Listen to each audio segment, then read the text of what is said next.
soxal na industrie maanaam bu ñu bayee ba pare nu ñu koy transformer Baye Assane ma bàyyi la nga jëli suñu gan. merci mais you come from Paris. merci. noo def.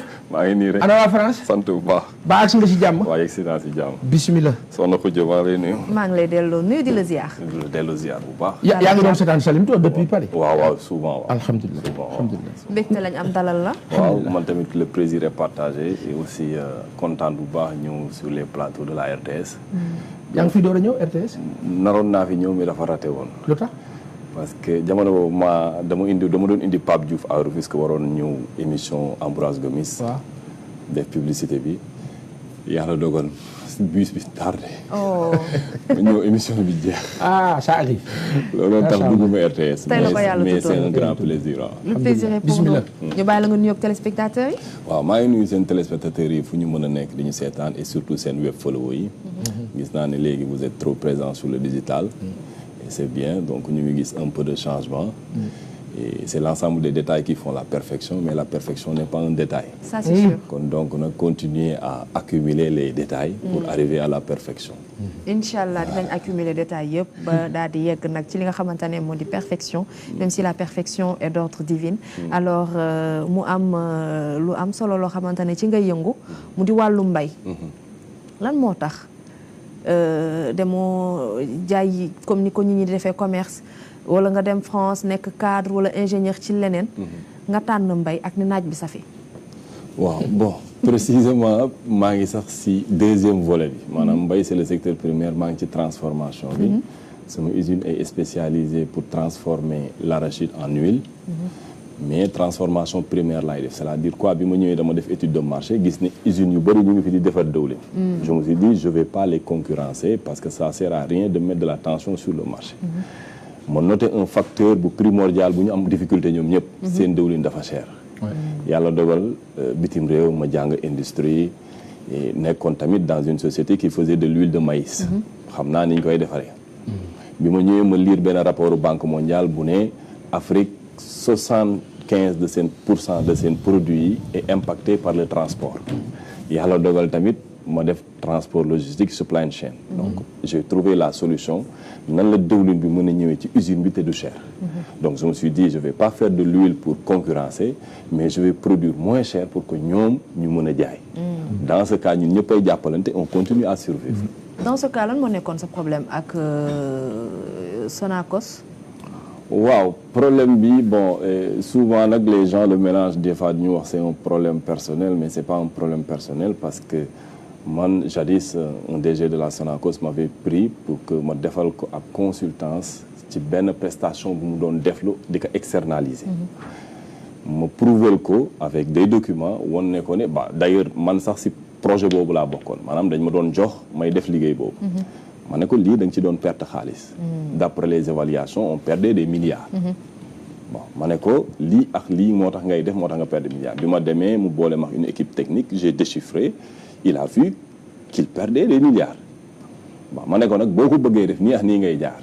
man ci boppam ak de secrétaire général jamono boobu ki ka nekkoon un certain Fatina Toubi et mu bind contrat bu mu proposer les prestataires.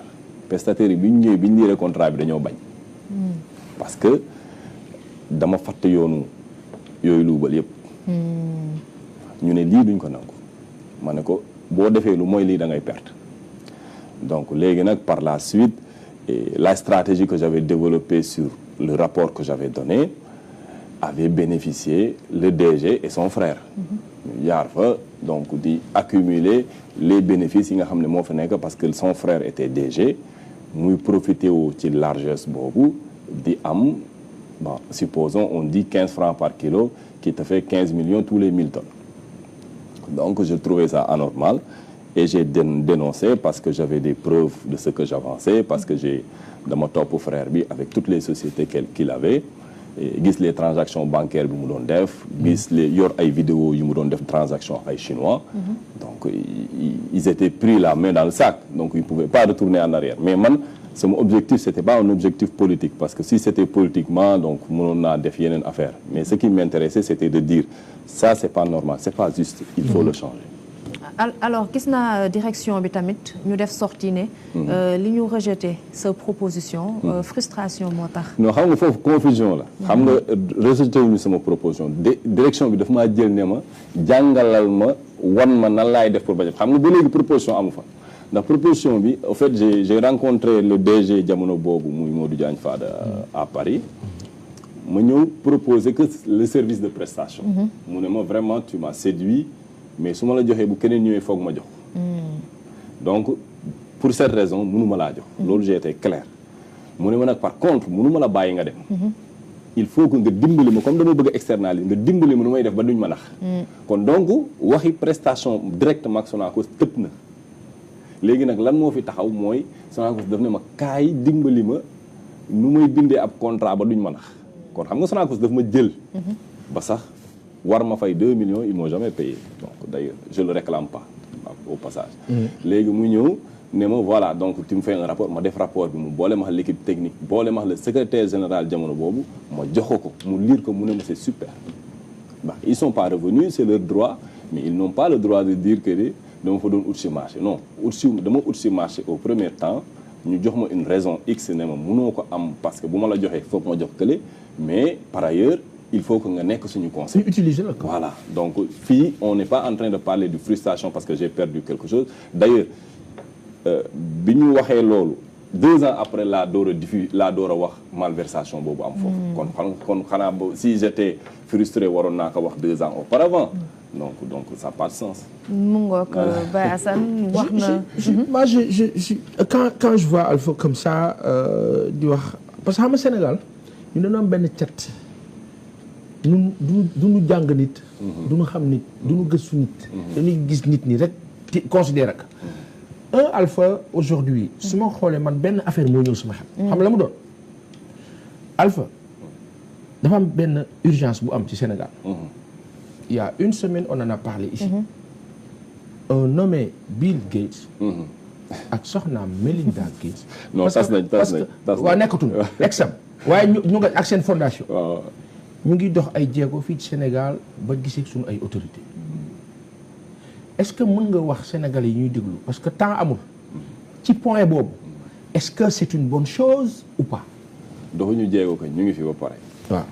donc les bureaux ont été inaugurés il y a peu et bon man quand je pose un débat damay wax le pour et le contre. Après c'est aux gens d'évaluer. Bill Gates ñëpp xam nañ ko c'est-à-dire que nit bu lay defaral benn affaire il faut que nga def l'analyse psychologique de la personne. Bill Gates c'est quelqu'un bu développer le monde par le numérique. dafa gëm ne les êtres humains devraient être contrôlés par le numérique moom loolu Bill Gates da koo gëm. donc la moo tax mu créer fondation États-Unis dafa am une loi antitrust boo xamante ne qui est parue depuis le problème qui a ligné Rockefeller ak société pétrolière bi Standard Oil donc lan mooy antitrust mooy antidomination. donc en 98 Bill Gates a eu un problème avec une société américaine États-Unis daan ko ne ko li ngay rey ñu ndaw ñi dafa bari et que le procès était passé public au niveau de la télé. li ngay rey ñu ndaw ñi c'est-à-dire. waaw maanaam ni ngay néewalee société yu ndaw yi. di leen étouffer ñuy dee. dafa bari. Imaginez un pays capitaliste qui dit ça kon cela veut dire que Bill Gates était allé trop loin. comme nag le procès était public et diffusé à la télé Bill Gates avait honte il fallait que mu defaraat image am. nan lay defaraatee image am une fondation. du jour au lendemain il a retourné la situation ki doon bon démb ci télévision et aujourd'hui devenu la personne la plus gentille du monde. mu commencé créer fondation gis ngeen ko mu ne 95% de alalam da koy dugal ci fondation et c'est pas vrai. pourquoi parce que xaalisam en fondation bi trust la ko utal ça veut dire quoi day jël xaalis bi mu bëgg a def jaarale ko ci fondation bi. fondation bi dafa nekk ci ginnaaw ay sociétés. sociétés yooyu ñooy récupérer xaalis bi investir. bénéfice su xaalis boobu lay dugal ci fondation. c'est pas 95%. pourquoi parce que boo xoolee diggante 2015 ak tey. la fortune de Bill Gates est passée de 50 milliards de dollars à 100 milliards de dollars. est-ce que ku doon maye 95% xaalisam dina demee noonu. xam nga moo tax des fois les gens sont mais en fait Bill Gates a réussi une chose. il détient le monopole des médias. Récemment, on a publié que même le journal Le Monde, Bill Gates da koy jox 4 millions d'euros par an pour mu jàllale ko de fausses nouvelles seulement en Afrique. Seulement en Afrique. C'est le directeur général du quotidien Le Monde moo ko wax. Donc Bill Gates, qu'est-ce qu'il veut? Dama expliquer manège bi mu def avant Covid. Avant Covid bi 2 mois avant Covid bi dafa jënd société bi ñuy wax BioNTech. 50 millions d'euros. Société boobu moom mooy defar vaccin Pfizer. moom mooy defar vaccin Moderna. 2 mois avant ñuy déclarer ne kii bi am na. 2 mois après affaire bi am. daf ko jënd 2 mois après affaire bi am. Exact. ba léegi waxuma dara de. loolu rek laa wax. bon mu dekk États-Unis gars yi di wër garab amuñu. société bi nga xam ne moom moo fay actionnaire majoritaire ñuy wax Gilead mu génne benn vaccin bu ñuy wax Remdesivir. moo Bill Gates njëkk a génne vaccin. bon loolu c'est suspect. am na ay enquêtes yu génn yuy wane ne am na lien mais kenn prouvé gu ko. donc je ne m'aventure pas dedans. Il revient en Afrique pour dire, vous les Africains, regardez, vous avez un problème de paludisme qui vous tue beaucoup. Je vais créer des moustiques OGM, bon, il faut ça doit OGM, OVM, pour lutter contre le paludisme. On a essayé que Bobo Djelasso en Burkina Faso, mais ça n'a pas marché. Vous avez une société, GSK, mu defar garab vaccin contre le paludisme bu ñuy wax Mosquirix. Mosquirix instant bi moom lañ nekk di vacciner la population africaine. Vaccin bi moom mu ngi jàll. Donc c'est quelqu'un qui croit, et d'ailleurs vaccin boobu wala sax garab bi a été trouvé scientifiquement. wala neexee mën ngeen nga xool ci internet bi ñu koy wax Artemisia. Des scientifiques ont prouvé que l'Artemisia boo koy utiliser de manière régulière parce que garabu cosaan la. nan lañ koy waxee ci olof. xaw ma ko nag. bokkul ak nii. déedéet Artemisia da ngay gis ne garab boobu ne médecin monde bi de ñoo ne boo ko utiliser comme il le faut da lay musal ci paludisme. Bill Gates nag comme gëmul affaire cosaan yooyu affaire technologie la gëm et il est moom mooy financer OMS à 19%. mu wax waa OMS ñu def pression pour que garab boobu du jàll. moo tax ci corona bi waa Maurice génnee Artemisia. waa kay ñu bloqué leen mu bloqué ko. léegi mu bloqué ko imposé waa OMS ñu jàllale Mosquirix boobu. Mosquirix bi jàll. kon donc nag. Mosquirix ban effet la am ci suñu société ci africain yi. gars yi ne scientifique nee nañ ba léegi prouvé gul ne da koy faj sax. am na lenn loo wax lu ma amal importance. mu di organisme génétiquement modifié. te dañ koy fekk léeg-léeg ci suñu ay lekk. mu mel ne voté nañ ko itam assemblée nationale ndax mën nga ñëwaat ak ñun ci danger yi nekk ci OGM. 2009 dañ ko fi am loi bi. mais Bill Gates article 18 da ko doon poser problème. bañ na ko ba loi bu bees bi ñu koy voté waat da ngay gis ne dañu insister bu baax ne article 18 moo tax ñuy modifier waat loi bi. donc léegi teg nañ loi bi amatul obstacle pour kuy dugal OGM au Sénégal. léegi nag les OGM. Bill Gates daf ne Afrique mënu koo bañ. ndax dañuy dee wax xiif. loolu la Bill Gates wax. vidéo la ku ko bëgg mën naa la ko passer moom moo ko wax en anglais et traduit en français. léegi nag pourquoi on doit se nourrir d'OGM jamono bi ma ko soulever ki nekkoon directeur ANB mooy l'autorité compétente pour vérifier OGM. daf ne OGM amul Sénégal. ndax bu amee Sénégal. moom moo ko war a valider. ma ne ko nag y a un problème parce que. comme dama doon def communication je faisais pas à pas damay dugal benn xaar ñu wax fekk man en amont j'avais déjà pris des produits au Sénégal yóbbu ko un laboratoire européen mu defal ma test bi et j'avais les analyses lan lañ révélé ñu révélé que c'est des produits OGM et pire il y avait parce mën que nañ xam yan produit la woon waaw c'était des maïs du sucre et il y avait aussi quelques légumes donc bi mu ñëwee bi ñu ko génnee ak surtout boobu ngeen utiliser ñuy wax kii boobu tey jóge États-Unis te ngeen koy def des fois ci togg bi. muscade wala non mu mel ni genre cubemasi. les bouillons non waxoon naa ko kii tos kii. waaye fàtte naa ko yenn saa da ngeen koy def pour pour jox kii bi doore quoi. j'ai le nom.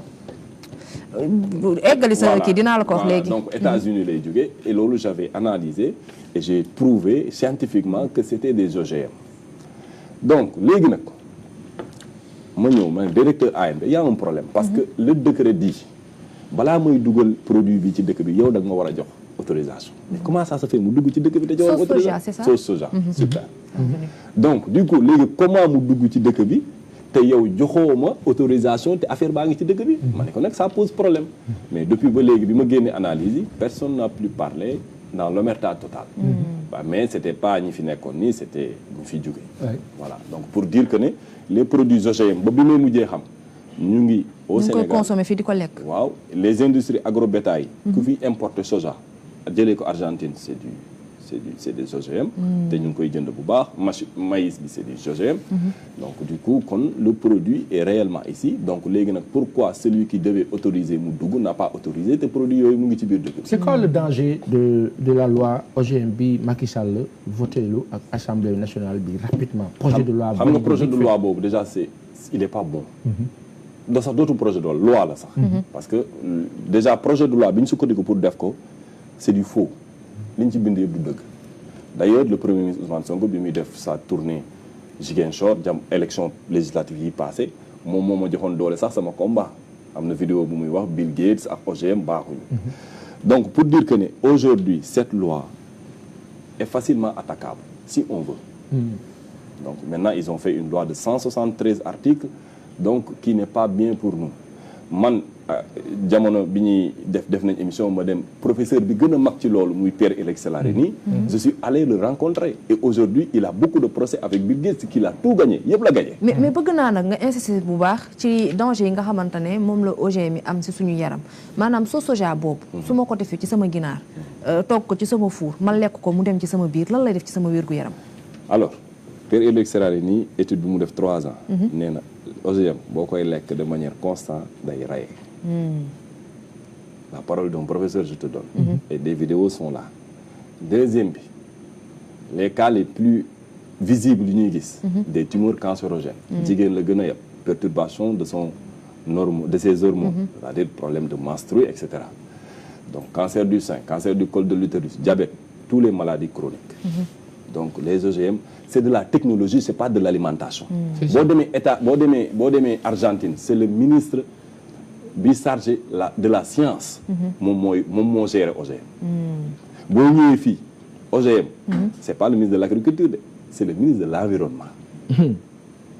pour te dire que c'est pas lu ñuy lekk c'est pas quelque chose comme lii nga jël nii comme sànq publicité bi dégg naa mu ne produit bi am na oméga 3.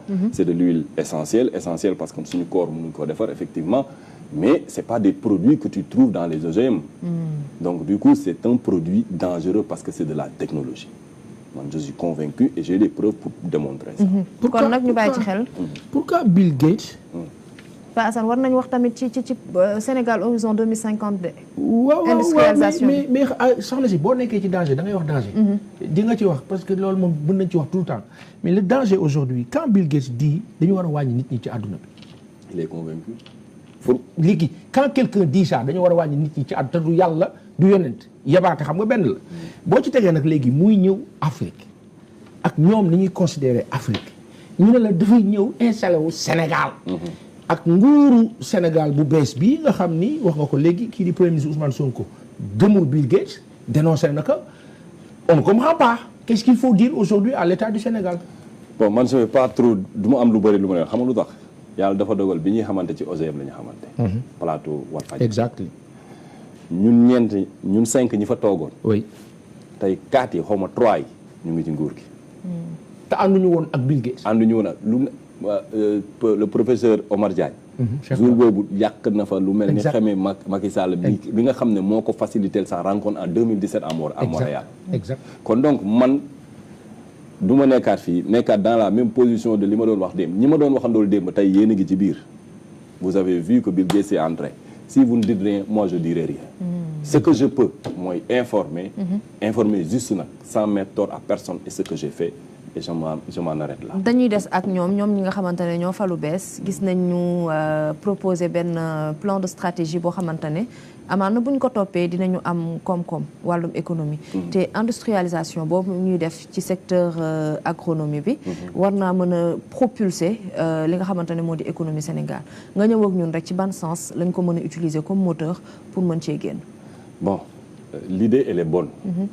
Le projet pour moi il est bien mais dafa am ay points yu ma alarmé. benn bi mooy l'indice de Gini. L'indice de Gini bu ñu ko waxee ou coefficient de Gini pour certains mooy la répartition de la richesse sur la population sénégalaise. Deuxième bi mooy une ville que j'aime beaucoup muy Touba.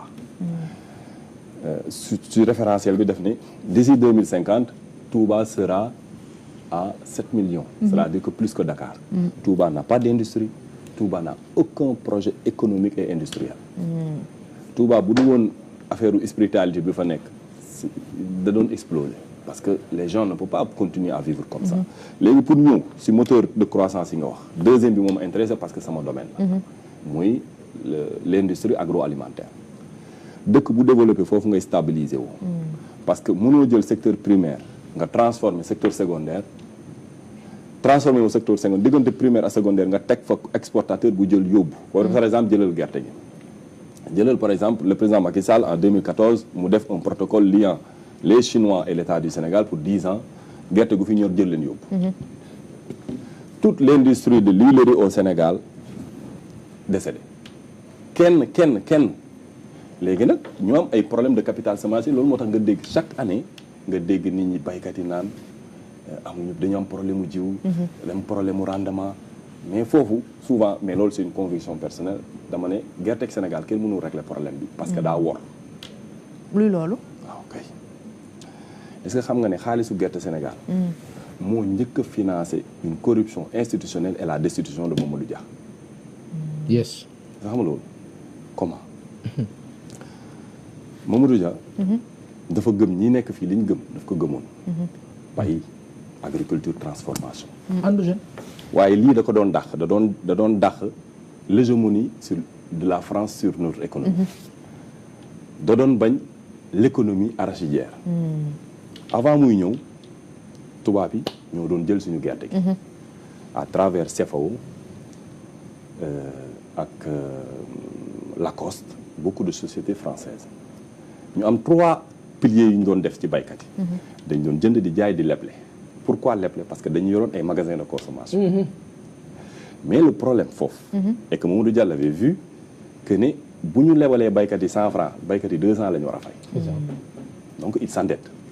Mamadou Dia ñëw analyse la situation jamono boobu on avait une gestion bicéphale cela veut dire que Mamadou Dia réellement était le président. pourquoi parce que. président du conseil. voilà parce que moom moo yoroon économie intérieure du pays. à l'intérieur du pays. Senghor était chargé de l'économie extérieure. c'est-à-dire ministre des affaires étrangères. donc Mamadou Dia dit il faut régler ce problème mu ne je vais créer li ñuy wax des coopératives. doyul mu ne dama ciy teg ñett. ma teg ci OCEA. office de commercialisation de l'agriculture. banque de développement créer ay magasins de consommation pour que baykat yi bañ a demati fee leb.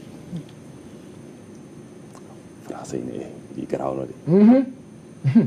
ñu toog seetaan. 2 ans daw. ba français yi ñoo amoon 100% du marché.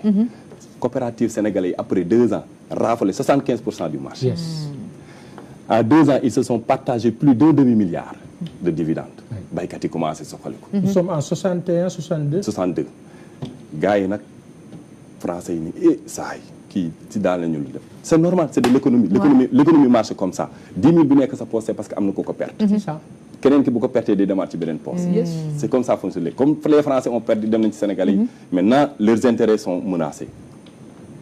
Senghor agite la motion de censure.